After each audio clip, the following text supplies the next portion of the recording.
Bonjour à tous. Le 25 février dernier, le plus haut diplomate de l'Union européenne, Josep Borrell, a clairement déclaré, je cite, « L'ère de la domination occidentale est en effet définitivement terminée. » Il a averti. Si les tensions géopolitiques mondiales actuelles continuent d'évoluer dans le sens de l'Occident contre le reste, l'avenir de l'Europe risque d'être sombre. Avant de conclure, le Sud global nous accuse de double standard. Fin de citation. Je m'appelle Sandra à partir de Genève et dans cette vidéo, j'examine comment le génocide commis dans mon pays, le Congo, depuis bientôt 30 ans, sur fond d'un pillage systématique de ses matières premières, au prix de 6 millions de morts, plus de 6 millions de morts, s'inscrit dans cette nouvelle configuration géopolitique mondiale quand on sait qu'il s'agit d'un génocide planifié sous la supervision des États-Unis d'Amérique, avec la complicité de l'Europe et exécuté par des États voisins du Congo, dont essentiellement le Rwanda et l'Ouganda, qui utilisent notamment des groupes armés comme le M23. Et cet examen est d'autant plus important que la tragédie du Congo dès les années 1960 s'inscrit dans le cadre de la rivalité russo-américaine pendant la guerre froide qui va atteindre son point culminant avec la chute du mur de Berlin et donc l'effondrement de l'URSS en 1991. Un événement historique tragique pour le Congo qui va laisser libre cours aux Américains pour entamer la destruction de ce pays à partir de 1996. Il s'agit donc ici d'examiner comment la population congolaise, avec sa société civile et différentes sociétés civiles africaines conscientes, devrait pouvoir capitaliser ce changement géostratégique majeur pour pouvoir mettre fin à ce drame face à une classe politique et surtout un gouvernement clairement corrompu, complice et soumis aux commanditaires de ce génocide, spécifiquement aux anglo-saxons, mais aussi à leurs proxys dans la sous-région, dont spécialement le gouvernement rwandais. Et justement, les Russes, en excellents joueurs d'échecs, viennent par un coup de maître d'exposer la complicité du gouvernement congolais en faisant ressortir de leur propre initiative un projet d'accord de coopération militaire vieux de 25 ans entre la Russie et la RDC, entamé en 1999 sous le gouvernement de Laurent Désiré Kabila, au plus fort de l'agression de la RDC par la coalition rwando-ougando-burundaise soutenue par les Américains, un projet entamé mais jamais fini car Laurent Désiré Kabila fut assassiné 2 ans plus tard par les mêmes fossoyeurs du Congo. C'est chaud, j'y reviens beaucoup plus loin. La vidéo d'aujourd'hui est donc la suite des 2 vidéos précédentes que je mets en barre des descriptions pour ceux qui ne les ont pas vues. Et pour entrer dans le vif de ce sujet aussi tragique que passionnant, je vous propose de suivre ce petit extrait. On se retrouve tout de suite après. J'ai dû partir de mon pays, le Congo, partir sans me retourner pour le moment. Je m'appelle Maud Salomé Ekila, je suis militante et porte-parole d'Urgence panafricaniste, l'organisation de Kémy Séba. Aujourd'hui, c'est un épisode un peu spécial de mon émission Téléma, dans laquelle je vais revenir sur les arrestations qui ont eu lieu ce samedi 3 février à Kinshasa dans la soirée. La République démocratique du Congo est prise en otage par ces grandes puissances et leurs multinationales qui ont le monopole du système économique mondial. Un système qu'ils organisent en fonction de leurs intérêts et qui ne peut fonctionner que si une minorité exploite une majorité, notamment notre continent, l'Afrique. Nous sommes donc pris en otage par ces puissances prédatrices. Mais nous sommes aussi pris en otage par les nôtres, par ces régimes qui sont placés par ces puissances en fonction des intérêts des multinationales. Ce sont des régimes qui, en aucun cas, n'agissent pour la souveraineté de nos peuples. Le trafic illégal des minerais qui se produit en République démocratique du Congo, dans la ville de Bunagana, profite aussi au régime congolais. Il profite aux autorités locales et finalement, tant que ces gens peuvent faire de l'argent quelque part, la souffrance du peuple, de leurs frères et sœurs, ne représente rien du tout pour eux. Et ceux qui dénoncent, qui mettent en lumière leurs exactions à eux, on les enferme, on les arrête, on les traque, on les intimide. Je vous pose la question, doit-on être plus sévère envers un Paul Kagame, envers un Félix Tshisekedi, un Joseph Kabila, un Macky Sall, envers ces nôtres qui nous trahissent, ou bien est-ce qu'on devrait être plus sévère envers ceux qui les financent et qui les placent au pouvoir? Parce que ceux qui les financent, on sait déjà que ce sont des démons qui ne sont là que pour faire du profit. Notre nation n'est pas dans une situation normale, nous vivons un génocide. Voilà qui est clairement dit. Je reviendrai sur cette magnifique intervention beaucoup plus loin. à rappeler que l'ONG de Kémy Séba, dont elle est porte-parole, est clairement pro-Russie en Afrique. Sans plus tarder, je vais entrer dans le vif du sujet d'aujourd'hui que je vais traiter en deux parties essentielles. Dans la première partie, je vais examiner la question de la responsabilité des différents acteurs majeurs impliqués dans ce génocide. Et cet examen me conduira à la conclusion inéluctable que la solution passe, entre autres éléments essentiels, par une implication effective de la Russie de Vladimir Poutine, ce qui sera la deuxième partie de ma présentation.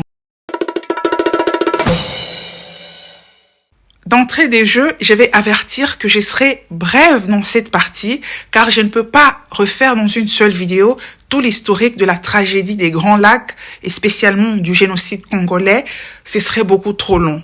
Voilà pourquoi, si vous ne connaissez pas grand-chose à cette histoire, je vais vous recommander de lire les ouvrages que je suis en train de présenter à travers cette vidéo, car ce sont des ouvrages qui ont été écrits par des personnes n'ayant aucun conflit d'intérêt dans cette tragédie, qui n'avaient pour seul but que la recherche de la vérité. Il s'agit donc des ouvrages très bien documentés. Et cela, contrairement aux ouvrages contenant des thèses dites officielles relayées par les médias mainstream, qui ont plus contribué à semer la confusion, car ce sont des thèses qui ont été élaborées par les lobbies anglo-saxons impliqués dans cette tragédie afin d'occulter le vrai objectif qui était le pillage systématique de la RDC sur fond d'un génocide. Conformément justement à ce que disait le premier ministre britannique Winston Churchill le 30 novembre 1943, je cite, « En temps de guerre, la vérité est si précieuse qu'elle devrait toujours être protégée par un rempart de mensonges. » Fin de citation. Et je vous informe d'ailleurs que ce sont ces ouvrages pour la plupart que j'ai utilisés lorsque j'ai coécrit mon propre livre publié en 2015 sur le conflit armé au Congo, analysé au regard du droit international, un livre qui a été préfacé par le professeur Yves Sando, qui était à l'époque mon professeur de droit international humanitaire à l'Université de Genève. Pour mon programme de master, il est par ailleurs membre du comité international de la Croix-Rouge dont le siège se trouve à Genève.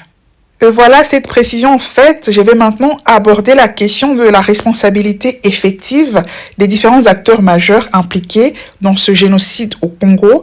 Je les classe en 4 catégories. La première catégorie est constituée par la communauté occidentale dite internationale et spécifiquement le rôle des anglo-saxons.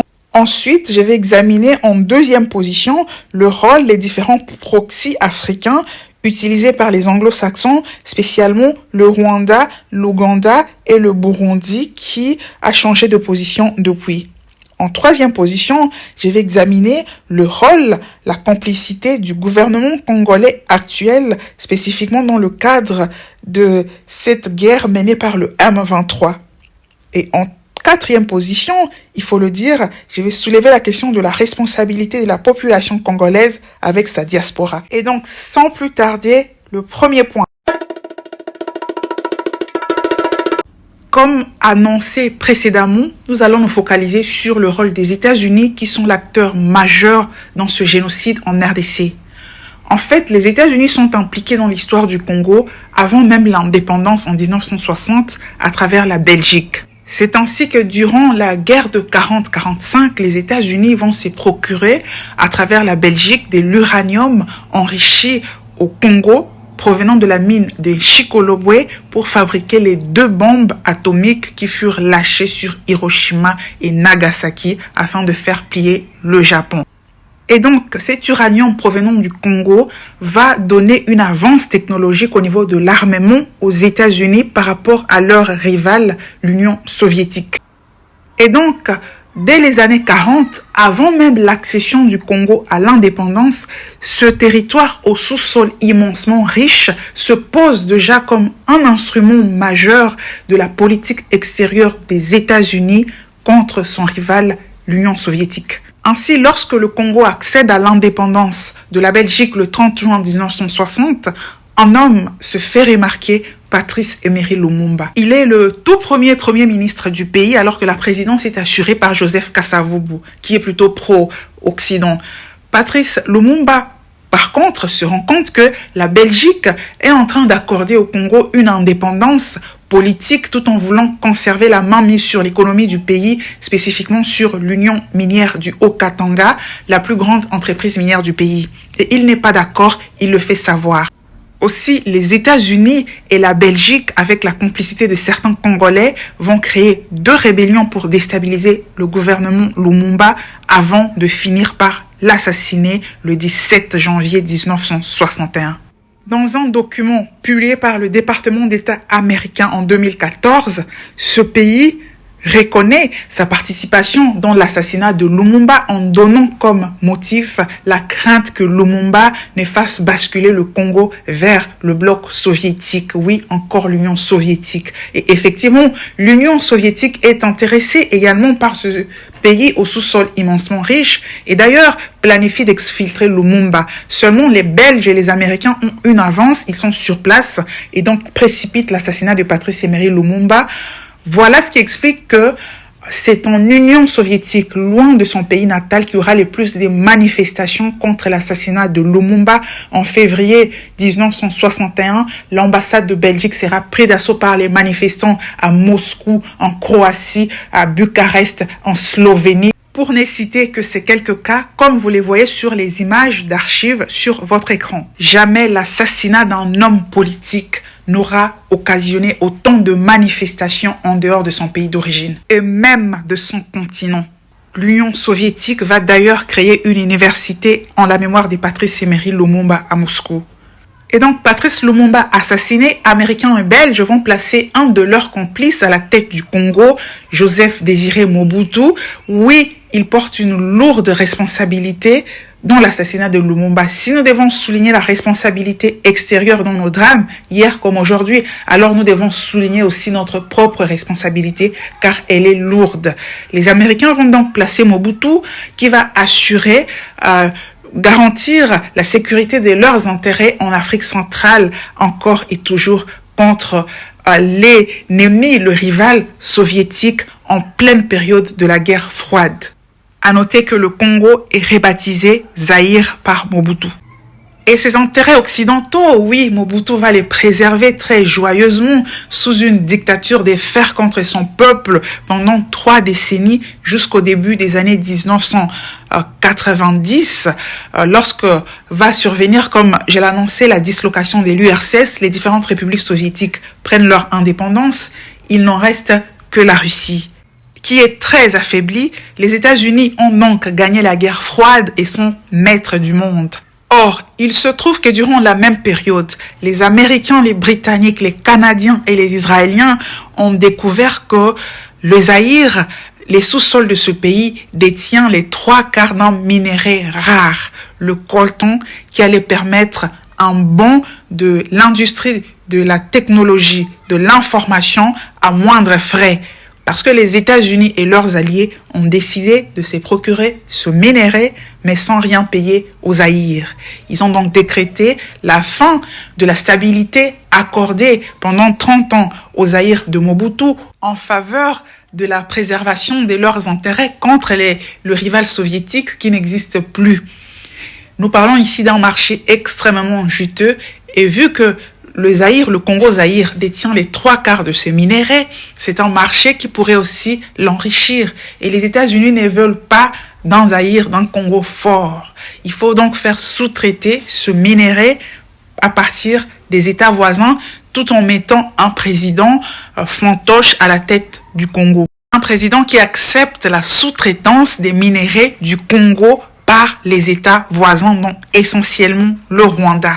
Le Rwanda qui justement devrait être utilisé comme base arrière pour faire partir Mobutu et installer un président soumis aux pays voisins de l'Est.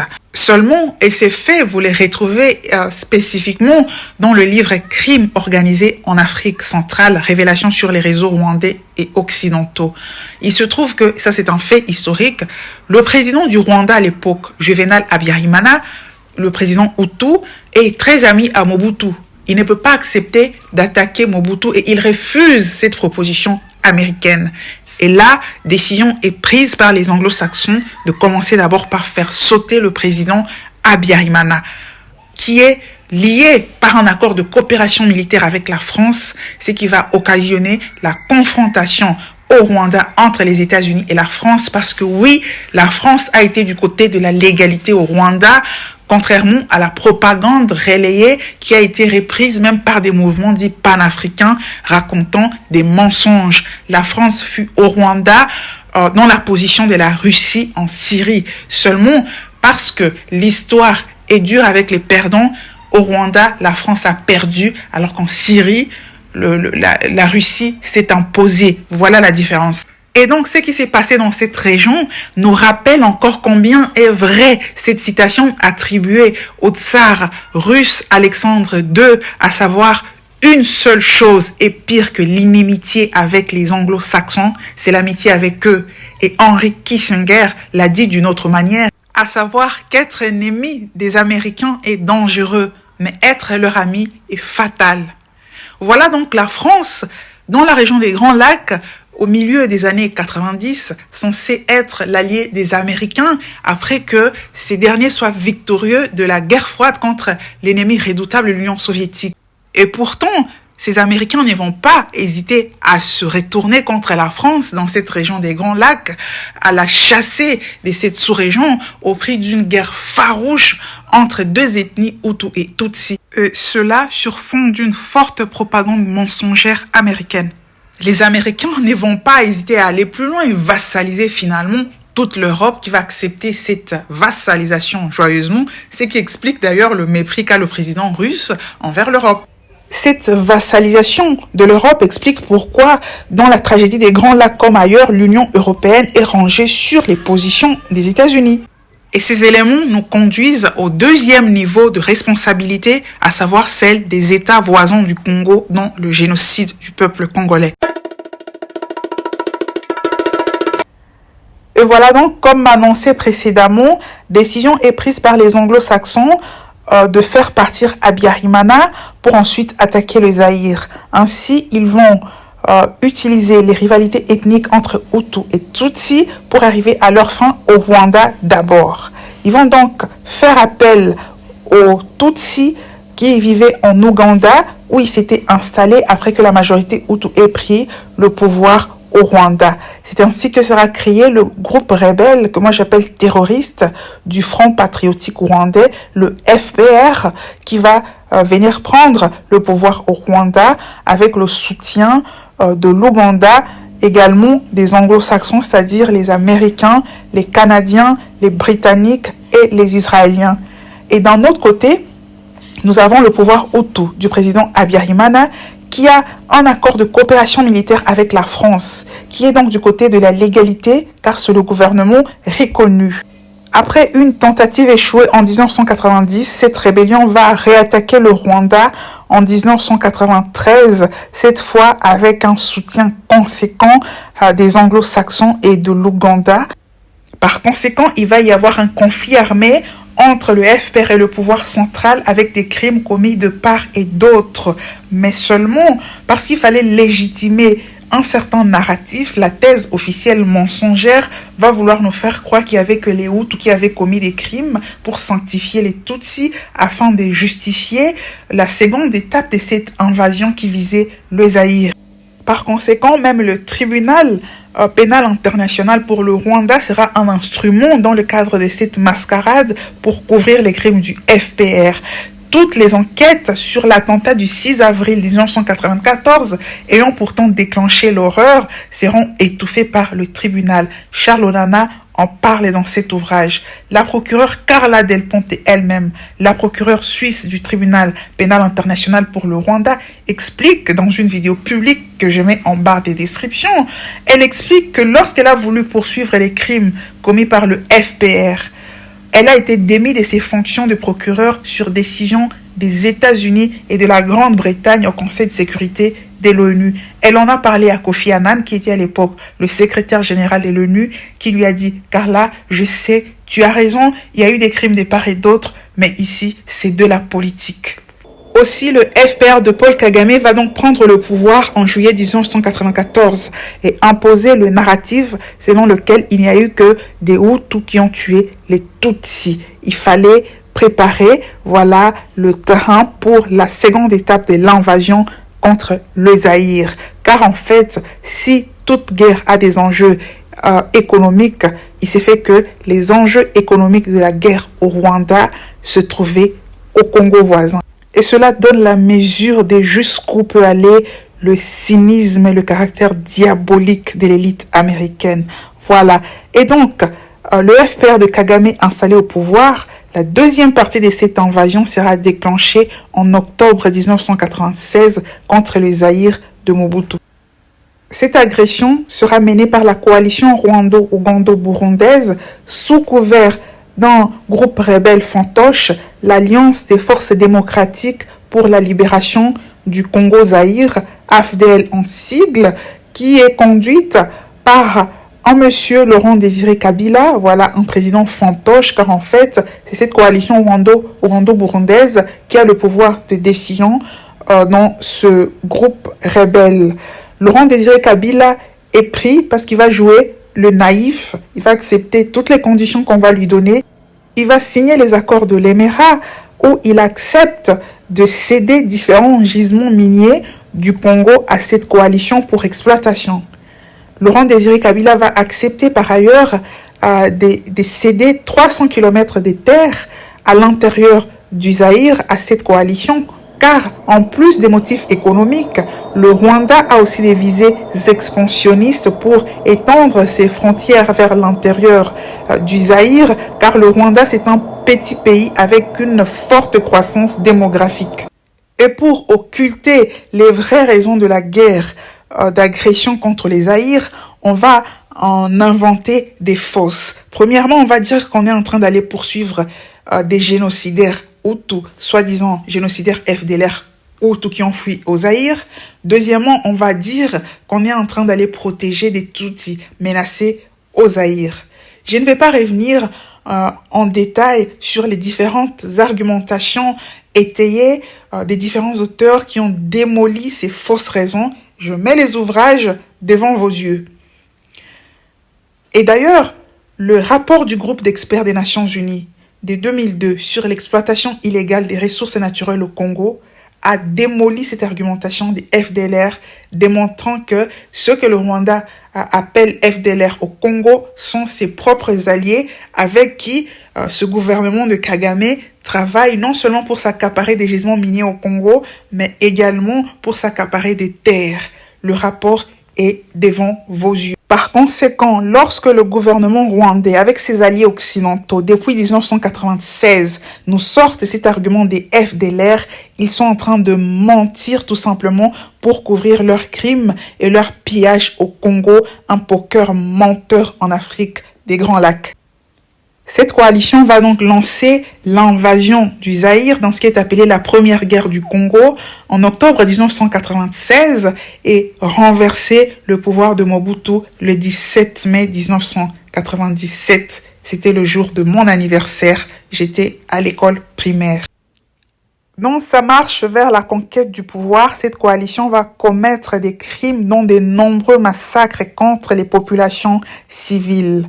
Néanmoins, une fois arrivé à Kinshasa comme président, Laurent Désiré Kabila va faire volte-face. Il va renier tous les accords signés avec ses alliés et va leur exiger d'en signer des nouveaux. Il va leur expliquer qu'il avait signé ces accords en tant que rebelle, donc ces accords n'engageaient pas le Congo comme État. Ses alliés ne l'entendent pas de cette oreille et vont donc déclencher ce qui est appelé la deuxième guerre du Congo le 2 août 1998.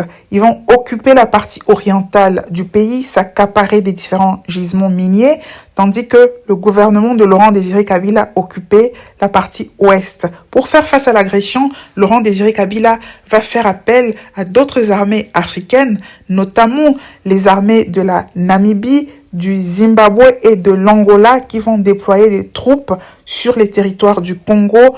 On aura donc 7 armées qui vont s'affronter sur les territoires de ce pays avec des massacres terribles contre les populations civiles et un pillage systématique du Congo par la coalition rwando-ougando-burundaise pour le compte des anglo-saxons. C'est donc durant cette agression que le gouvernement de Laurent Désiré Kabila, en 1999, va concevoir le projet d'accord de partenariat militaire dont je parlais à l'introduction qu'il va envoyer au gouvernement russe. En clair, Laurent Désiré Kabila veut que les Russes viennent l'aider à chasser cette coalition rwando-ougando-burundaise qui occupe la partie orientale du pays, mais l'accord n'aura pas le temps d'être finalisé car Laurent Désiré Kabila est assassiné le 16 janvier 2001. Je reviendrai beaucoup plus loin sur ce projet d'accord de partenariat militaire quand je parlerai de la Russie. Voilà. Pour ce qui est de la présidence de la RDC, après l'assassinat de Laurent Désiré Kabila en 2001, il est succédé par Joseph Kabila, présenté comme son fils. Et donc celui-ci va signer des accords pour le retrait de la coalition rwando-ougando-burundaise. Et ces accords vont impliquer le fait que les différents groupes armés qui se sont multipliés sur les territoires durant cette agression, des groupes créés par le Rwanda et l'Ouganda et même le Burundi, vont intégrer l'armée congolaise comme des Congolais alors qu'ils sont en fait des éléments rwandais qui faisaient partie de ces groupes et ainsi va débuter le processus des sabotages et d'infiltration de l'armée congolaise. À l'issue de ces accords, ces trois pays vont officiellement quitter le territoire du Congo en 2003, mais officieusement, ils vont rester en fait de facto au Congo à travers des groupes armés que le Rwanda essentiellement et l'Ouganda vont continuer de créer dès 2003, au moment où ils sont censés avoir quitté le territoire du Congo, à ce jour. Et comme ils ont déjà des éléments des précédents groupes armés qui sont au sein de l'armée congolaise, cela fait que l'armée congolaise ne gagne jamais des guerres contre les nouveaux groupes armés qui sont en train de créer parce que les informations, les positions des forces armées congolaises sont transmises à ces groupes armés par les éléments qui sont infiltrés au sein de l'armée congolaise. Voilà la situation. Et cela fait que à chaque fois, le gouvernement congolais, essentiellement sous le régime de Joseph Kabila, est obligé de négocier pour des nouvelles intégrations des criminels de ces rébellions rwando-ougandaises au sein de l'armée congolaise. Joseph Kabila va participer à cette situation en partenariat avec le Rwanda et l'Ouganda essentiellement. Tout cela sous la bénédiction de la communauté occidentale, dite communauté internationale, qui va favoriser l'intégration de ces criminels à chaque fois au sein de l'armée congolaise, car c'est des groupes armés qui vont commettre des terribles crimes.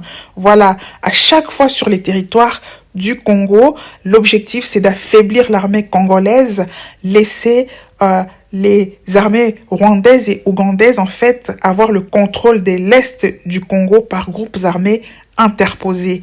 Et Charles Onana, l'auteur Charles Onana, explique tout cela dans ce livre « Europe, crime et censure au Congo ». Il fait ressortir le rôle attribué dans cette mascarade à Joseph Kabila qui est censé laisser faire à le Rwanda et l'Ouganda à l'est du Congo, un rôle qui va jouer à la perfection, ce qui explique pourquoi beaucoup de Congolais considèrent que ce Joseph Kabila est en fait un Rwandais. Et non pas le fils de Laurent Désiré Kabila qui lui avait une position radicale par rapport à ses armées rwandaises et ougandaises. Une bonne partie des crimes commis au Congo est recensée dans le rapport Mapping des Nations Unies du Haut Commissariat des Nations Unies pour les droits de l'homme qui recense des crimes terribles. Je mets le lien vers ce rapport en barre des descriptions. Et les voix de la raison ont appelé à ce qu'un tribunal spécial pour le Congo soit dressé pour punir tous ces crimes. Toutes les personnes qui ont participé à ces crimes, peu importe leur nationalité, comme cela a été fait pour, par exemple, l'ex-Yougoslavie et même pour le Rwanda. Seulement, étant donné que l'objectif c'est de maintenir le chaos au Congo, cette communauté dite internationale n'a rien fait pour qu'un tribunal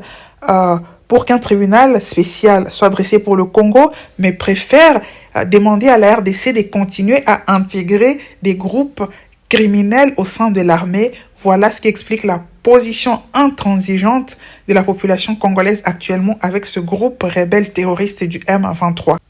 Un groupe soutenu par le Rwanda qui a été créé en fait en 2012 sous le règne de Joseph Kabila. Voilà, et donc Kabila va régner sur le Congo jusqu'en 2018 ou sous une forte pression de la population congolaise car il ne voulait pas quitter le pouvoir. Il va finir par quitter le pouvoir en 2018 au profit de l'actuel président du Congo, Félix Tshisekedi, ce qui m'amène au troisième niveau de responsabilité du gouvernement actuel dans cette guerre contre le groupe du M23. Le mouvement donc du M23, créé en 2012 sous le règne de Joseph Kabila, va renaître des plus belles sous ce régime de Félix Tshisekedi. Il est en train de s'emparer de différents territoires à l'est du pays et des experts de l'ONU ont établi que ce groupe est soutenu par le Rwanda qui nie en bon menteur comme toujours. Et je vais démontrer ici à travers cette crise que le régime actuel de Kinshasa est en complicité avec, cette mascarade, en complicité avec les commanditaires. Je m'explique.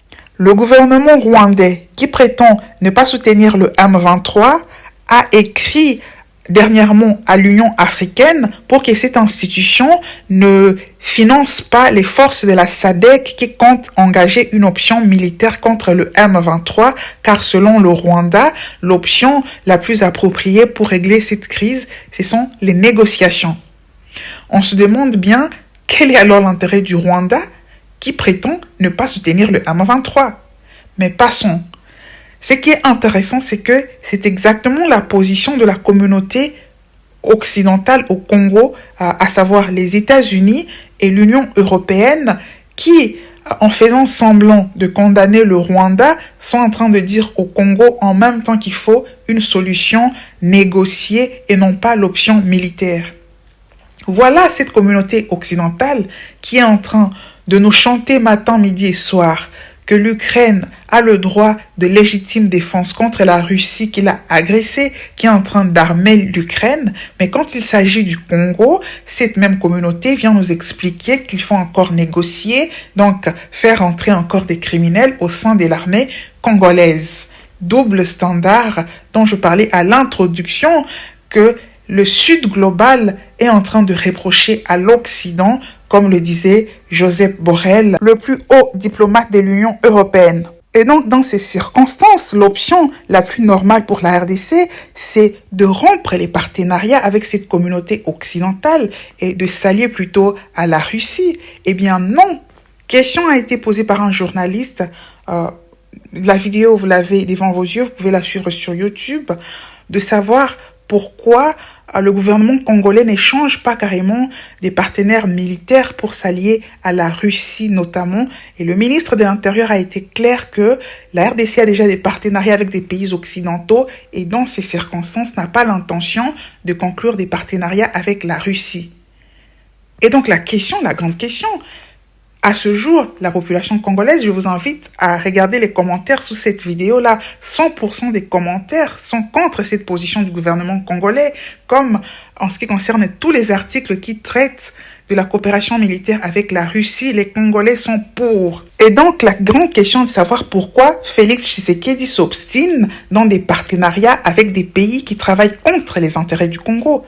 Et la réponse, elle est claire, parce que Félix Tshisekedi doit son pouvoir à cette communauté occidentale, tout simplement. Et d'ailleurs, la population congolaise, pour sa part, a démontré qu'elle veut la rupture avec cette communauté occidentale, avec les manifestations qu'il y a eu devant ses ambassades, manifestations qui ont poussé l'ambassadrice américaine à venir s'expliquer avec des faux arguments.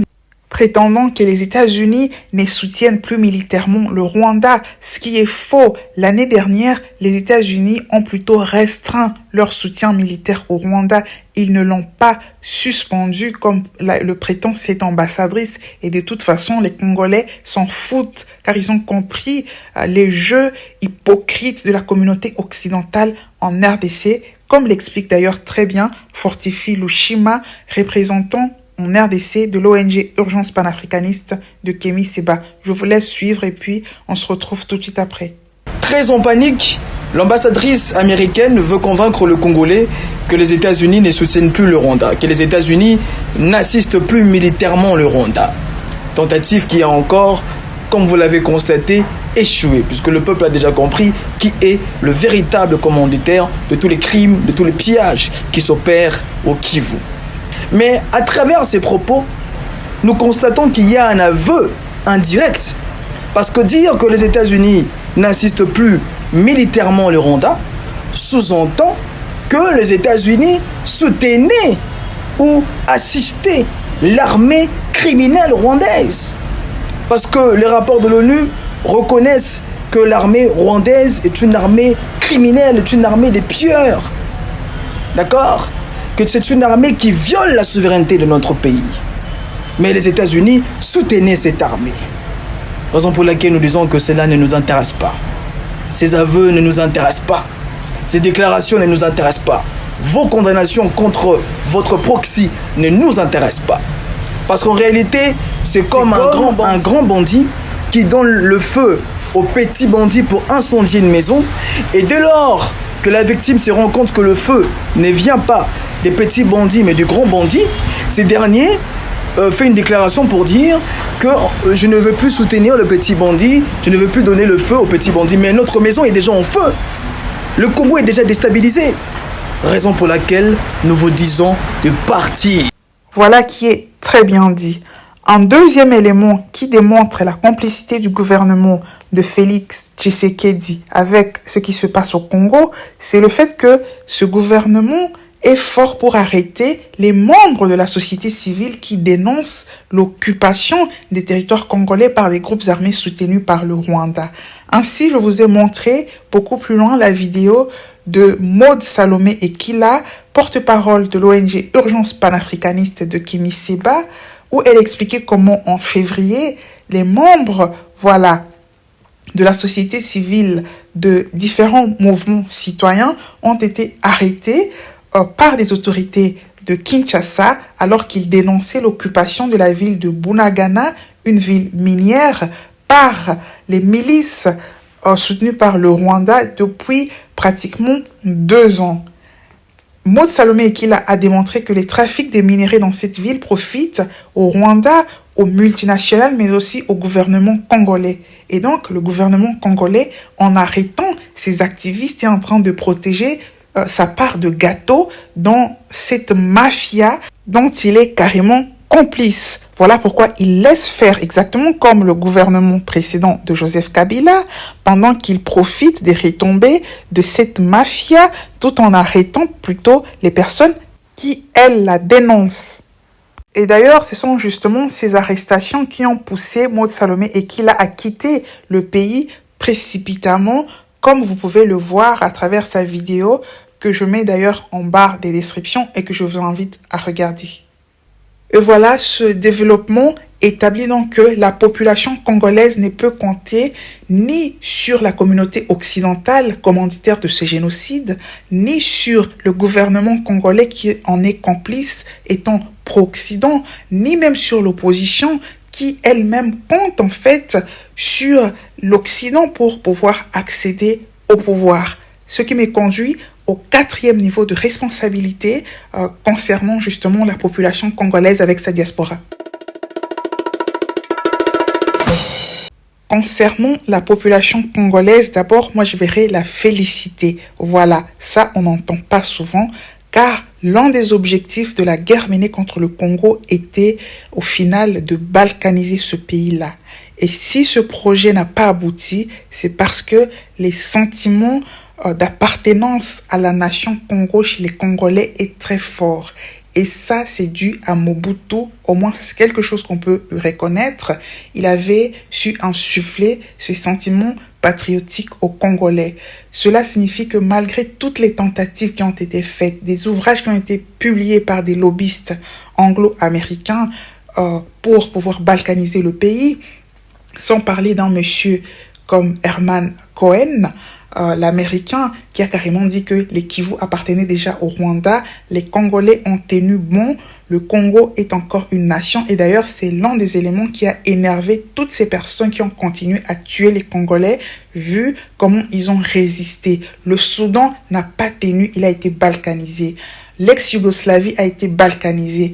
C'est dire que les pays que l'Empire anglo-américain a vraiment ciblé et il a mis les moyens, il a pu les balkaniser, sauf au Congo. Et pour ça, je félicite le peuple congolais. Il y a même des membres de la société civile de l'Est du pays qui ont parfois été invités dans des pays comme l'Allemagne par des lobbyistes pour les convaincre d'accepter de parler aux populations locales pour que celles-ci acceptent que l'Est du Congo puisse être annexé au Rwanda, et ils ont toujours refusé. Je peux citer un monsieur comme Emmanuel Nashi. Voilà. Et parfois, il y a des gens, souvent qui ne sont pas congolais, qui ont cette facilité à venir parler des affaires du Congo avec légèreté, sans savoir par quelle force de résistance finalement les Congolais ont pu faire en sorte que ce pays-là reste uni. Et très souvent, ce sont des gens qui, lorsque les Congolais étaient en train de se battre contre toute cette force anglo-américaine pour protéger leur pays, ces gens étaient en train de soutenir le criminel Paul Kagame. C'est important de les dire. Et donc, cela étant dit, il faut maintenant en venir à la responsabilité de la population congolaise. Mais moi, je vais la situer spécifiquement au niveau du fait d'avoir accepté cette mascarade électorale qui, sur base d'un deal, a fait que Félix Tshisekedi devienne président. Et pourtant, la diaspora congolaise a parlé, a expliqué que le fait que ce soit Joseph Kabila qui donnait le pouvoir à Tshisekedi ne présageait rien de bon. Mais on a vu encore une fois ces mouvements panafricains, certains de ces mouvements qui peuvent être très dangereux, qui, quand il s'agit de la France, perdent toute capacité de réflexion, qui ont cautionné cette fraude électorale. Et aujourd'hui où Tshisekedi fait ce qu'il était censé faire, vu la manière dont il est arrivé au pouvoir, on ne voit plus toutes ces personnes, dont une chaîne comme Afrique Média, qui soutenait cette fraude-là, venir reconnaître en fait qu'ils se sont trompés sur ce monsieur-là. Aujourd'hui, c'est la population congolaise qui est en train de payer le prix parce que elle n'a pas su, être du côté de la raison et se rendre compte que Kabila ayant commis des crimes, le fait qu'il puisse céder le pouvoir à Tshisekedi en 2018, qui n'avait pas gagné les élections, ne pouvait rien présager de bon. À ce niveau-là se situe la responsabilité de la population congolaise. Cette facilité, également, à être fanatique des politiciens, même quand ils se comportent mal, à vouloir chercher des justifications, fait qu'aujourd'hui, nous avons une classe politique médiocre. Et ça, c'est de la responsabilité de la population congolaise. Comme disait Coluche, un peuple qui élit des voleurs, des corrompus, des criminels, n'est pas victime, il est complice. Et maintenant, pour ce qui est de la diaspora congolaise, comme je le disais dans cette vidéo que vous voyez sur votre écran d'il y a 2 semaines, la diaspora congolaise doit réorienter l'aide envoyée au pays. Il est estimé aujourd'hui que chaque année, la diaspora congolaise à travers le monde envoie 2 milliards de dollars par an au pays. C'est presque 20% du budget de la RDC. La dette extérieure du Congo aujourd'hui est estimée à 10 milliards de dollars américains. Cela signifie qu'en 5 ans, la diaspora congolaise peut payer la dette extérieure de son pays. C'est une grande force financière qui peut faire la différence. Mais étant donné que le pays a été clochardisé, la diaspora est réduite à jouer le rôle, d'assistance sociale pour résoudre les problèmes de survie, des familles restées au pays. Seulement, après toutes ces années, on se rend compte que le Congo est toujours dans la même situation. Il n'y a pas eu de changement. Alors que je pense qu'il il y a moyen de faire autrement, comme je le disais, canaliser cette aide. Parce que, en fait, la diaspora congolaise est le partenaire qui contribue le plus au social des Congolais aujourd'hui. C'est ce que toutes les données nous expliquent. Il n'y a pas de partenaire congolais ou extérieur qui contribue au social des Congolais autant que la diaspora congolaise. Je pense donc qu'il y a lieu de réorienter cette aide qui finalement n'aide pas et de faire en sorte que on puisse soutenir la jeunesse au pays pour pouvoir réclamer ses droits. Parce que souvent nous parlons de soulèvement populaire, mais souvent les soulèvements populaires, ce sont des révoltes qui n'ont pas d'effet à long terme, alors que les révolutions qui ont des effets à long terme se préparent et les révolutions nécessitent de l'argent. Il faudra donc pouvoir mettre de l'argent pour, au final, créer des mouvements de résistance qui ne sont pas associés à des partis politiques. Et moi, je vois cette jeunesse, par exemple, qui travaille avec Kémy Séba. C'est une jeunesse qui ne s'associe pas à des partis politiques. Et voilà pourquoi elle est la cible du pouvoir en place. Il s'agit donc de faire en sorte qu'il y ait beaucoup plus de jeunes autour de cette dynamique-là qui soient soutenus par la diaspora pour une révolution avec effet à long terme. Car même si nous devons chercher des alliés autres que les Occidentaux, déjà, nous devons faire notre propre part. Un autre élément important, c'est que la diaspora congolaise est très forte dans des analyses. C'est bien de faire des analyses, mais lorsqu'on n'arrive pas à mettre en pratique ces analyses sur terrain, à créer un système parallèle au système qu'on veut combattre pour pouvoir appliquer les analyses qu'on est en train de faire, finalement, on tourne en rond. Et c'est pour cela que moi, j'apprécie ce qu'a fait Kémy Séba. Il a su faire son travail de lobbying, mais en même temps mettre en place un système d'exécution sur place. Et c'est pour ça qu'il a des résultats. Il y a de quoi s'inspirer de ce qu'il est en train de faire sur cet aspect-là.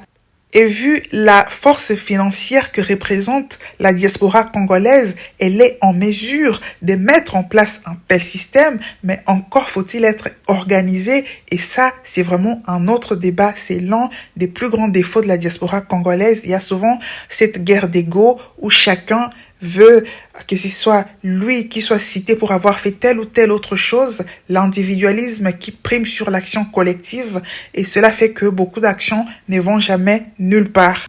Et voilà, donc avec ces éléments, j'ai fini la partie sur la responsabilité des différents acteurs. Ça a été très long, il y avait beaucoup de choses à dire. J'ai essayé de faire au maximum pour être brève. Et donc, tout cela m'est conduit à la deuxième partie par rapport à la nécessité d'impliquer la Russie pour pouvoir mettre fin à ce génocide au Congo.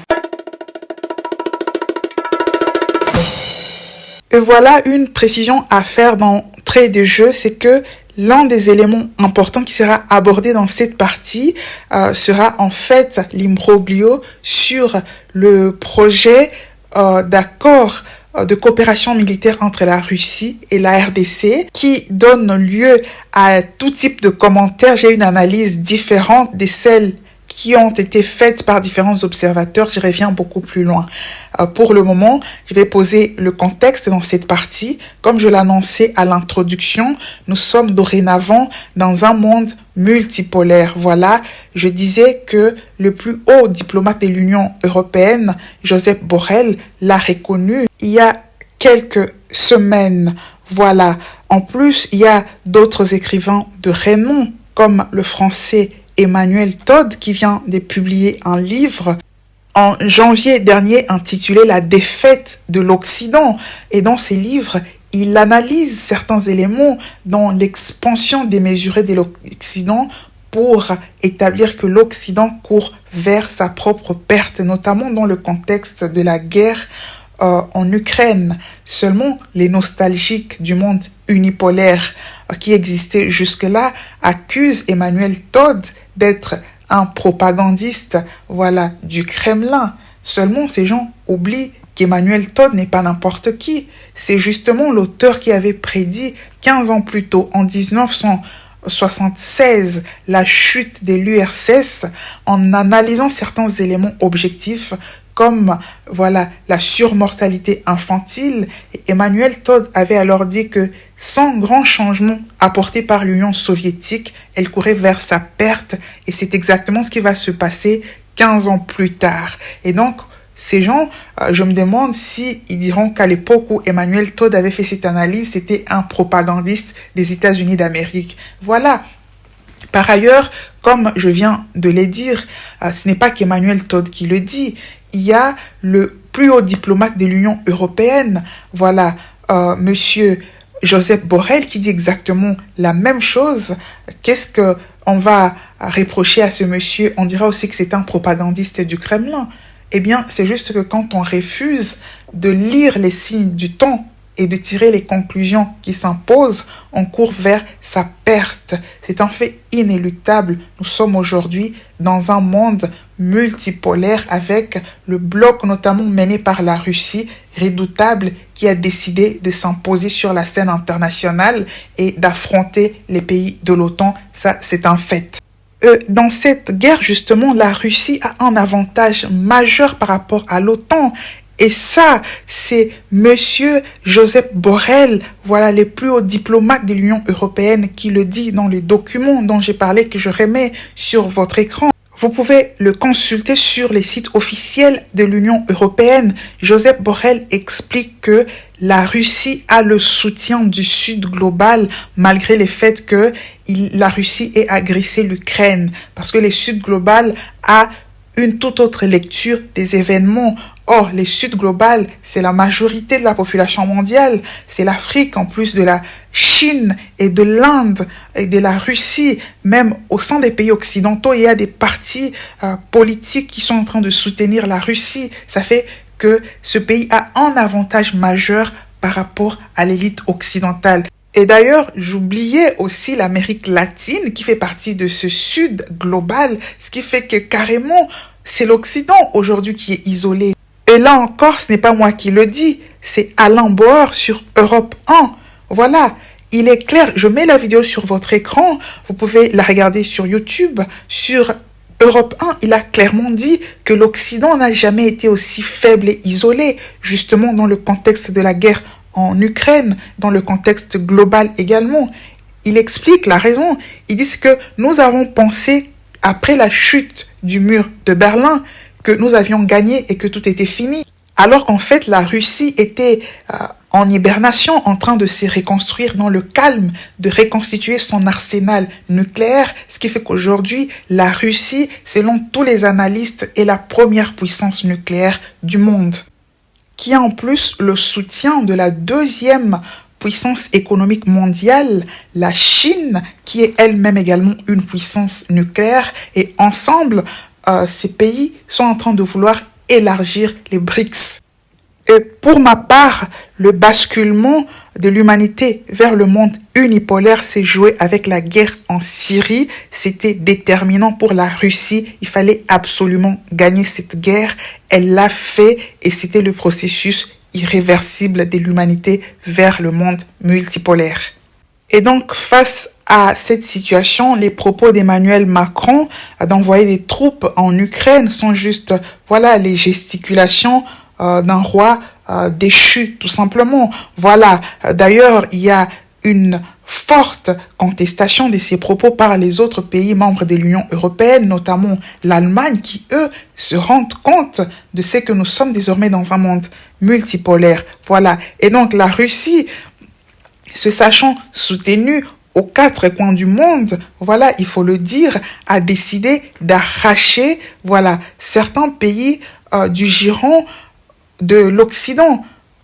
C'est que l'a déjà commencé à faire dans le Sahel et c'est fait et reconnu et craint par les États-Unis d'Amérique. Justement, le 7 mars, il y a 3 jours seulement, le chef d'Africom, le général américain Michael Langley, dans le cadre d'une réunion avec le Congrès américain, a expliqué que la Russie est en train de planifier, de capturer, selon le terme qu'il a utilisé en fait, plusieurs pays qui se trouve dans les giron de l'OTAN, non seulement dans le Sahel, mais aussi dans la région très riche de l'Afrique centrale.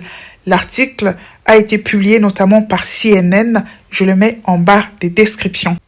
Or, nous savons tous que des pays comme le Niger, le Burkina Faso et le Mali ont déjà basculé vers le camp russe. Donc, quand ce général Michael Langley parle de plusieurs pays qui seront bientôt capturés par la Russie dans le Sahel et en Afrique centrale, il est en train de parler d'autres pays supplémentaires. Et d'ailleurs, à propos de l'Afrique centrale, la Russie ne cache pas son intérêt pour le Congo. Le dimanche dernier, après avoir publié ma vidéo, le soir voulant dormir, voilà, j'ai regardé un peu les infos et j'ai vu que, voilà, le compte Twitter de l'ambassade de Russie en RDC avait publié un article intitulé « Privilégier l'axe Kinshasa-Moscou ».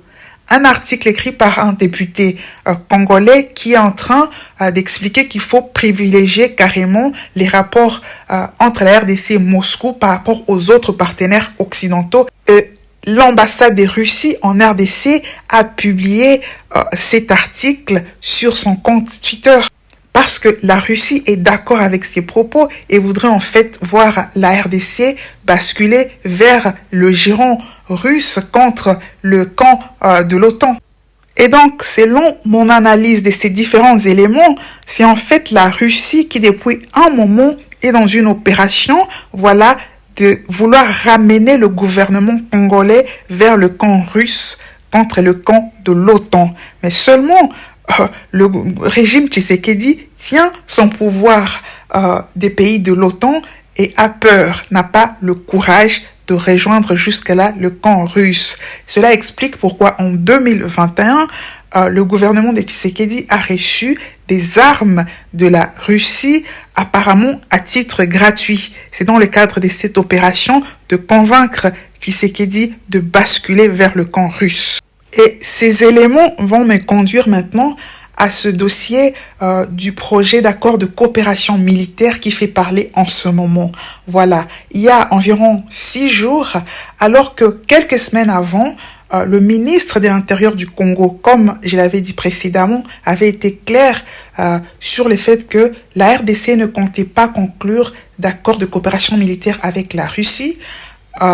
L'opinion a été surprise de voir que il y a environ 6 jours, les médias, différents médias au niveau occidental et interne vont annoncer le fait que la Russie vient d'approuver un accord de coopération militaire avec la RDC. D'autres médias vont aller beaucoup plus loin pour carrément dire qu'il y a eu signature d'un accord de coopération militaire entre la RDC et la Russie.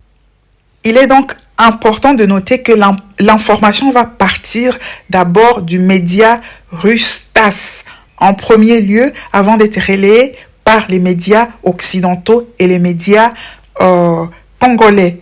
L'information ne part pas des autorités congolaises. Ça, c'est un élément important.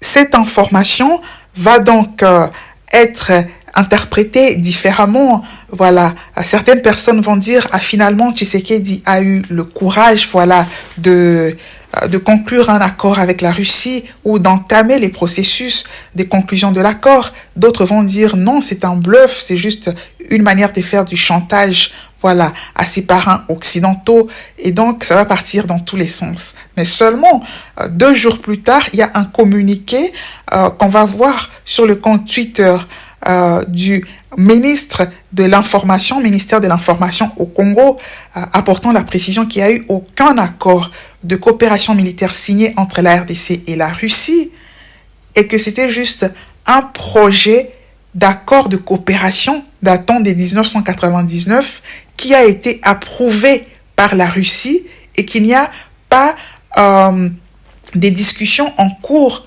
pour la conclusion d'un tel accord. Ça, c'est les communiqués du côté congolais. Et cela va donner lieu à différentes interprétations. Voilà, certaines personnes vont qualifier Tshisekedi d'aventurier, qu'il vient de faire volte-face parce qu'il a peur de ses parrains. Mais en fait, selon les faits, les faits démeurent que l'information n'est jamais partie des autorités congolaises, mais plutôt des Russes. Et donc la vraie question est de savoir pourquoi est-ce que les médias russes publient le fait qu'ils viennent d'approuver tout simplement un protocole d'accord de coopération militaire datant de plusieurs années. Pourquoi les Russes publient avoir adopté un protocole d'accord qui n'est pas encore conclu? C'est ça la vraie question. Parce qu'en fait, les Russes sont des joueurs d'échecs. Ils ont publié cette information de leur initiative à dessein, à l'intention, non pas des autorités congolaises, mais surtout de l'opinion congolaise qu'ils savent favorable à une coopération entre la RDC et la Russie, pour dire que la Russie a la main tendue vers la RDC, mais jusque-là, en fait, c'est la RDC qui ne fait pas le pas, parce que la RDC a peur de ses parents. Mais ce n'est pas la RDC qui initie ce processus. La RDC est fidèle à sa position de départ, à savoir qu'elle n'avait pas l'intention de conclure de partenariat militaire, du moins le gouvernement de Tshisekedi avec la Russie. En faisant cela, la Russie met le gouvernement de Tshisekedi dos au mur, l'obligeant à venir s'expliquer et à confirmer le fait que ce gouvernement préfère rester dans le giron des commanditaires du génocide congolais, malgré le fait qu'il y a la main tendue de la Russie. Pour ceux qui douteraient du fait que la Russie veut vraiment s'impliquer dans ce drame. Et d'ailleurs, l'ONG Urgence panafricaniste de Kémy Séba, qui est, on le rappelle, pro-russe, est dans la même opération de convaincre le gouvernement congolais de rejoindre le giron russe, comme en témoigne l'article que je mets devant vos yeux, où le président, du moins le représentant de cette ONG en RDC, Fortify Lushima, est en train d'exhorter le gouvernement de la RDC à se rapprocher des pays souverains, à savoir le Mali, le Niger et le Burkina Faso, qui sont des pays qui ont déjà rejoint en fait le camp russe. Et maintenant, la grande question est de savoir qu'est-ce qui se passe si la RDC reste ferme dans sa position de demeurer avec l'OTAN, alors que la Russie, qui est dans son opération de conquête des nouveaux partenaires, a les yeux sur elle. Est-ce qu'on va vers des solutions comme ce qui s'est passé au Mali, au Niger et au Burkina Faso? En tout cas, on a l'impression que c'est ce qu'est en train de dire le général chef d'Africom, le général américain Michael Langley, quand il parle de capturer. On a l'impression que ça inclut l'usage de la force, donc des coups d'État. Pour ma part, je ne me prononce pas, je laisse à chacun les soins de faire son analyse. En revanche, je vais reposter cette vidéo du représentant de cette ONG Urgence panafricaniste que j'avais déjà posté dans une vidéo précédente. On a l'impression qu'il sait de quoi il est en train de parler, en tout cas à le suivre. Et surtout, on a l'impression qu'il sait sur quoi il compte. Le même État américain qui a assassiné Patrice Lumumba, le même État américain qui nous a imposé la dictature de 32 ans de Mobutu, et le même État américain qui nous déstabilise dans la partie Est, au Kivu. Et il est important de rappeler ces points. Et nous avons brûlé les drapeaux américains pour démontrer qu'il est temps de mettre fin à l'ère de la domination yankee de notre pays. Et nous profitons de cette occasion pour lancer un avertissement clair à toute la classe politique congolaise, que vous soyez de l'opposition ou de la majorité. Ceux qui décideront de marcher avec nous, de combattre l'impérialisme américain avec nous, nous les soutiendrons et nous les protégerons. Mais ceux qui auront le malin plaisir de se comporter comme des nègres de service, au nom de Patrice Lumumba, qui a été décapité et jeté dans l'acide par la CIA, nous vous éteindrons et nous vous détruirons. Les ancêtres ont parlé. En tout cas, voilà qui est clair. Je vais laisser chacun tirer ses propres conclusions. Et avec cela, nous sommes arrivés à la fin de cette longue vidéo. C'était nécessaire vu l'importance de ce sujet. Voilà, je vous donne rendez-vous pour la prochaine vidéo. Ça ne sera pas le dimanche prochain, mais le dimanche à 8, car le dimanche prochain, je n'aurai pas le temps pour faire de vidéo. Voilà, donc je vous souhaite un excellent dimanche. Portez-vous très bien. Le prochain sujet sera donc sur l'entrepreneuriat qui est les sujets habituels sur cette chaîne. Ciao!